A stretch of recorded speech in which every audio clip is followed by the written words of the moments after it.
আমাদেরকে একটা কথা সংসদের ভিতরে বলা হচ্ছে, আমরা বলি মহান জাতীয় সংসদ, পবিত্র জাতীয় সংসদ বলি না।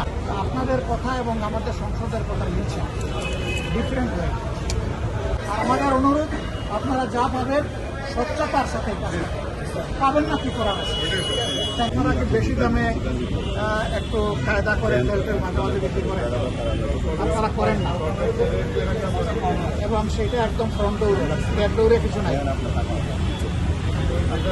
আগে আপনারা টোটালি কত বেড়ে থাকতেন? আমরা ধরেন যে 3 গাড়ি যদি হয় 40,000 আচ্ছা, 40,500 লিটার, আর এখন পাচ্ছেন 13.5।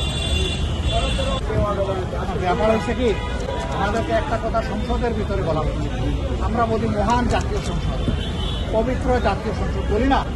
সেখানে একটা কথা বললে তো এটা হিসাব দিতে হয়, হিসাব নিতেও হয়, আমাদের দুইটাই দেওয়া লাগে, নেওয়া লাগে। এই জন্য আমরা বাস্তবে এই অবস্থাটা বোঝার জন্য বলবেন যে এর আগে বুঝেন নাই না, হ্যাঁ বলছেন। কিন্তু এখন আমরা প্রত্যেক লেভেলে যারা বিক্রেতা এবং যারা খরিদ, তাদের উভয়ের কথা আমরা শুনছি, তারা কি বলে না।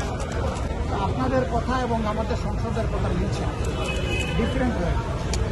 আসলে দেখেন, এই সংকটটা আমরা তৈরি করবো, আমাদের সরকারও তৈরি করবো। এইটা বিশ্বে একটা যুদ্ধ শুরু হয়েছে, তার একটা কুফল হিসাবে আমাদের দেয়। কিন্তু আমাদেরকে সত্য কথা বলতে, আমাদের বাস্তবে যা সমস্যা আছে এটা তুলে দেবে, সবাই বুঝবে, তখন কেউ অসহিষ্ণু হবে না, ধৈর্য। কিন্তু আপনি যদি বলেন যে সবই আছে, তাই তো লোকরা বলবে তাইলে আমার সবই দাও। আমরা এখানে যেমন গাড়িগুলোকে জিজ্ঞেস করলাম, তা গাড়ি বললো যে আমি সকাল 5টায়, তা বললো গতকাল রাত 9টায়, কালকে রাত 3টার দিকে আছে, রাত 9টার লোক আছে। বলে যে এরপরে আমি যখন কাছে চলে আসছি, এখন জানি যে তেল নাই, তা আমি কী করবো, আমি তো এখানে পড়ে আছি। অথচ বলা হচ্ছে একই গাড়ি বারবার তেল নিয়ে বিক্রি করছে, এই জন্য তেলের ডিমান্ড বেড়ে গেছে, আগের চাইতে বেশি বিক্রি হচ্ছে। এই কথা একেবারেই অসত্য, কেউ সেটা। সবাই বলছে সারাদিনে একবারই পাই, তাও আমাদেরকে সর্বোচ্চ 2,000 টাকা দেওয়া হয়। আর মোটর সাইকেল বলতেছে আপনারাই কিন্তু 500 টাকা আমরা সর্বোচ্চ পাই, নিজে 300-250 এক এক পাম্পের অবস্থা অনুযায়ী সেরকম আমাদের তারই টাকা পড়ছে।